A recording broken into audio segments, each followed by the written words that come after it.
Bonjour tout le monde, merci de vous joindre à nous pour ce nouvel épisode du Balado de l'été de Info Laurentide, présenté directement du restaurant L'Usine à Saint-Jérôme, dans lequel nous avons le plaisir de recevoir le député de Saint-Jérôme, M. Yuri Chassin. Bonne écoute. M. Chassin, merci de te joindre à nous. Oui, on va se tutoyer, mais ça me fait plaisir. Effectivement, c'est magnifique, le soleil est au rendez-vous. Alors... Puis c'est ça qu'on discutait un peu avant de partir les caméras. C'est la première fois qu'on se rencontre puis qu'on fait connaissance. Ou qu'on prend le temps de discuter. Exact. Donc, ça va être absolument authentique comme entrevue. Puis ça va être très agréable pour moi d'apprendre à te connaître. Je suis ta carrière depuis tes débuts, depuis ton arrivée ici comme député de Saint-Jérôme. Tu me refaisais un peu le parcours. Peux-tu me dire... Parce que j'avais dans l'idée que tu arrivais de Montréal. Oui. Finalement, tu m'expliquais que ton ancrage est définitivement ici. Oui. Puis en même temps, je pense que quand on a un député comme Marc Boursier, qui est jérômien à 100 %, c'est sûr qu'on a toujours l'air de parachuter pareil. Mais donc moi, je suis un petit gars de Sainte-Agathe, en fait. Donc je suis effectivement natif des Laurentides, puis j'étais content, en fait, que la politique me ramène dans ma région. Et c'est vrai qu'il y a quelque part... des racines je dirais pas qu'on oublie, parce que ça nous suit, mais c'est vrai que quand on a travaillé, par exemple, 10 ans à Montréal, bien, on a l'air de quelqu'un de l'extérieur. Puis en même temps, il y a un peu, puis on s'en rappelle moins, puis c'est correct, mais il y avait un peu un caractère de candidat vedette à ma candidature qui faisait aussi plus, je pense, parachuter. C'est moins une vedette locale, c'est quelqu'un qu'on a vu dans les réseaux de télé, dans les médias nationaux. Fait qu'il y a peut-être un petit côté, une petite distance qu'il fallait vaincre en se présentant, en étant sur le terrain. Puis, à la limite, je pense que c'est pas parce qu'on a fait une merveilleuse campagne, on a fait une très bonne campagne, mais c'est pas ça qui nous a fait élire, c'est l'espèce de vague. Après, bien, on est député, puis c'est là où on montre aussi la vraie mesure de qui on est, en étant sur le terrain, en parlant à tout le monde, en apprenant à connaître peut-être des dossiers sur lesquels on ne pensait pas nécessairement travailler. Puis en même temps, bien, soyons modestes, on ne peut pas tout quand on est politicien. Ça, c'est un peu le défi aussi de tout le monde, là, de commencer en Lyon en disant on va tout régler, pour se rendre compte que c'est pas toujours facile. Mais la sagesse nous rend peut-être efficaces aussi. Donc, voilà. Il y avait, tu le disais, il y avait une aura de candidat vedette quand on a annoncé la candidature. Il y avait aussi une aura de ministère qui était probablement accessible. On le sait, ça se discutait beaucoup, qu'il y avait peut-être de la frustration de ce côté-là, comme quoi que ça ne s'est pas concrétisé. Est-ce que ça a été dur à accepter? Pas en 2018. Oui. La difficulté... En politique, c'est que c'est très public. Et je pense que c'est ça qui rend les choses peut-être plus blessantes pour l'orgueil. Ouais. C'est que quand on n'est pas retenu pour une promotion à sa job, bien, il y a probablement juste le patron et nous qui le savons. T'sais. Quand c'est un ministère qui n'est pas offert, puis que tout le monde pensait que, c'est un peu tout le monde est comme « Ah, es-tu déçu? » Fait que c'est sûr qu'en 2018, déjà, le fait d'avoir gagné, d'avoir des collègues candidats qui n'avaient pas gagné leur élection, on se sent un peu privilégié déjà au départ. Puis, à la limite d'être ministre de Saint-Jérôme, c'était très, très, très amplement suffisant.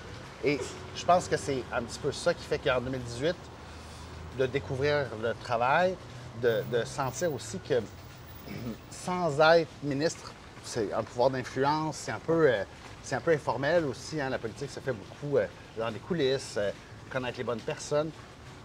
J'avais beaucoup de plaisir. Puis en 2022, là, c'est plus là où j'ai poussé fort pour être au Conseil des ministres. Et à la limite, j'avais jamais, moi, demandé à mon chef une espèce de garantie d'être ministre, mais c'est clair que je savais comment j'étais aussi perçu et je savais qu'on me voyait comme quelqu'un à qui on pouvait confier une mission puis qui allait monter au front. Hein? Et donc, c'était pas la gestion tranquille d'un ministère, c'est s'il y avait quelque chose à brasser. T'sais. Puis c'est plus ça qui m'a fait le pincement au cœur initial, c'est qu'en ne me choisissant pas, je comprenais aussi un peu le message en regardant, OK, on a préféré X ou Y, puis est-ce que ça envoie le message qu'on va faire ces changements audacieux qu'on avait proposés ou pas? Puis en ne me prenant pas, on m'a envoyé un peu le signal que on va peut-être gérer plus tranquillement que ce que j'aurais voulu. Et c'est à partir de ce moment-là où j'ai commencé à pousser pour être certain qu'on fasse certains changements avec plus ou moins de succès. Et ça m'a amené pendant 2 ans, à pousser très, très fort à l'interne jusqu'à la limite du possible. Jusqu'à un point de rupture. C'est ça. On le sait, dans la dernière année, ça l'a fait grand bruit, le fait que tu as pris la décision de devenir indépendant. C'est ça. Du caucus tout en restant député. Oui. C'est comme un peu... Ça a été un geste qui a été posé avec fracas, là, quand même. On en a parlé beaucoup dans nos pages. On a vu clairement un changement de ton chez Yuri Chassin, le député.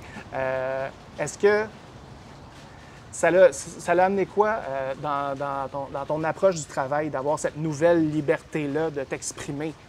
Sans dire que le torchon brûlait nécessairement avec la CAQ, là, mais de retrouver cette indépendance-là. Ça. Puis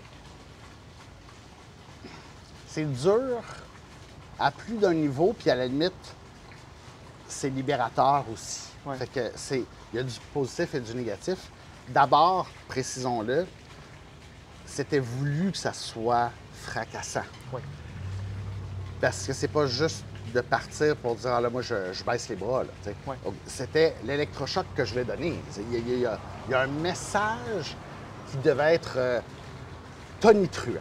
Puis donc, on y allait à fond la caisse. Puis d'où l'effet de surprise, d'où une lettre ouverte le matin avant même que je parle de mes intentions puis de mon avenir politique, pour pouvoir parler du fond de la question, des services publics, de ce que les gens attendent, de l'espèce de compréhension qu'on a un taux d'impôt très élevé, on en paie beaucoup, des taxes, des tarifs, mais on a des services publics accessibles, de qualité, qui vont être là si on en a besoin. Puis plus ça va, moins on le sent. Je voulais parler du fond, pas juste de il part de tel. Je voulais vraiment que le message, l'analyse derrière la décision, elle passe. Puis c'est ça qui était intéressant avec la lettre.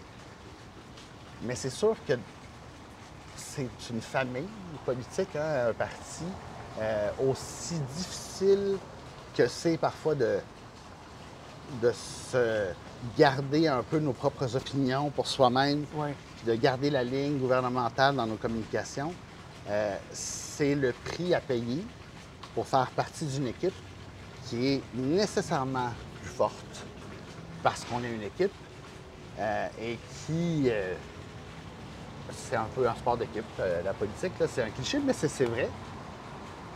Puis la liberté qu'on retrouve là, du jour au lendemain, en toute honnêteté, c'est très personnel, mais je suis pas mal sûr que mes conseillers politiques et mon équipe le diraient aussi, mais c'est presque...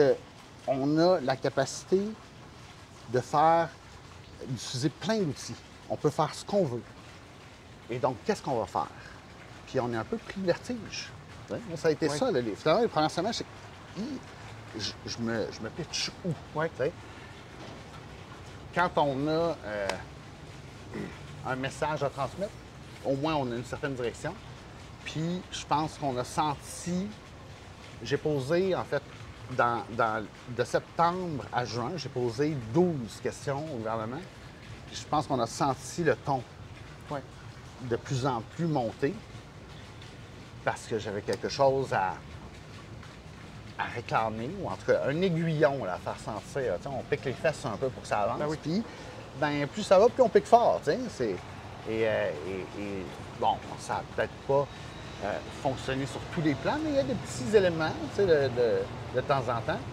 Mais à coup sûr, c'est pas évident d'avoir de la liberté de parole tout en ayant aussi l'espèce de déception d'avoir passé comme 13 ans à construire un parti, à lui faire prendre le pouvoir pour que la banoune se dégonfle. Tu le sais, on a reçu Monsieur le maire Boursier comme second invité au balado.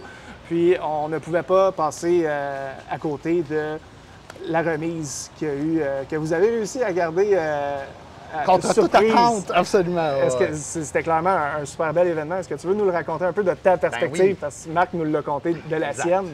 Puis, un maire, ça a des antennes partout. C'est sûr qu'il va l'apprendre. C'est sûr qu'il va l'apprendre. Ben, moi, je suis persuadé. La première fois que j'ai suggéré ça, parce qu'évidemment, on se dit, on a comme un peu une chance inédite quand un maire fait un mandat, annonce qu'il ne reviendra pas. Ben, on a la chance, avant la fin de son mandat, de lui rendre hommage, de célébrer sa contribution. Puis, je pense qu'il a été aussi étonné que ça vienne de moi, parce que, tu sais, mon équipe et moi, on a travaillé là-dessus, évidemment en collaboration avec d'autres gens, mais parce qu'on a lancé un peu l'idée que ça vient d'un ancien adversaire, c'est peut-être un peu plus symbolique encore. Ben Fait oui. que, puis Claudette, sa femme, était particulièrement heureuse. Comment elle m'a dit? Elle dit « J'ai adoré garder le secret ». Tu sais, c'est vraiment... Alors, Claudette, je ne veux pas, disons, stouler, mais c'est très mignon. Puis je pense qu'on a comme réussi à rendre un hommage senti, puis en même temps symboliquement, d'autant plus fort que, comme député, Marc, il en a remis des médailles. Il en a remis 7, tu sais. Mais donc, il a cette espèce de compréhension de la valeur, puis que je puisse lui en remettre une, dans le fond, qui s'envoie décerner une, c'est touchant, mais c'est vraiment l'espèce de comment je dirais, la magnitude des gens qui sont là, qui sont venus lui dire merci. 2 ministres, Jacques Duchesneau du BIPA, Monseigneur Poisson. Ça va dans tous les sens, les conseillers et conseillères des gens, des villes autour. Il y a comme une espèce de marque, puis sans jeu de mots, de marque de commerce chez Marc Boursier qui est très humain, qui est très mobilisateur, qui a tissé des liens, qui comprend à quel point la politique, ce n'est pas juste de dicter. C'est respectueux des gens qui l'entourent, c'est un travail d'équipe. Puis la collaboration, ben, c'est pas toujours facile. Il y a des dossiers sur lesquels on est moins d'accord, mais ça a été tellement agréable parce que c'est un gentleman fondamentalement. Fait que là, j'ai pu un peu lui rendre la monnaie de sa pièce. En étant moi-même le gentleman qui reconnaissait sa contribution, c'était fort agréable. Puis c'est surtout de le voir complètement pris par surprise. Ah, mais là, il y a une petite tradition qu'on est en train d'établir. Ben oui.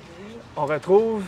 Le mielé sour qui est un amaretto à base de amaretto québécois. Exact. Le mielé. Formidable. Puis le spritz à la mangue à base de sirop à la mangue qui est très frais aussi pour les cuits. Merci beaucoup. C'est des spécialités de l'usine. On ne peut pas passer à côté. C'est formidable. La petite tradition, puis on reviendra après ça à la transpartisanerie, effectivement. On boit à quoi? Bien, alors, d'abord, on a pris tous les deux des drinks assez d'été. Oui, tout à fait. Sympathique. Moi, je pense que il faut reconnaître qu'au Québec, on apprécie l'été parce qu'on a l'hiver, on apprécie l'hiver parce qu'on a l'été. C'est les contrastes de notre nation qui la rendent si attachante, puis en même temps si véhémente et bouillante. Moi, je boirais aux contradictions du Québec. J'adore ça. J'adore ça. Merci beaucoup. On parle de drinks estivaux, puis on est là pour le podcast, pour le balado de l'été. Je suis d'ailleurs en ce moment. Ah oui, le soleil est de plomb en ce moment. Puis quelque chose qui était agréable aussi de pouvoir parler avec Marc Boursier qui se dirige tranquillement vers la retraite, c'est qu'est-ce qu'il va faire de son temps libre. On le sait que ce n'est pas l'heure de la retraite du tout pour Yuri Chassin, mais on est l'été. À quoi tu occupes ton temps l'été pour te décompresser? J'ai prévu une semaine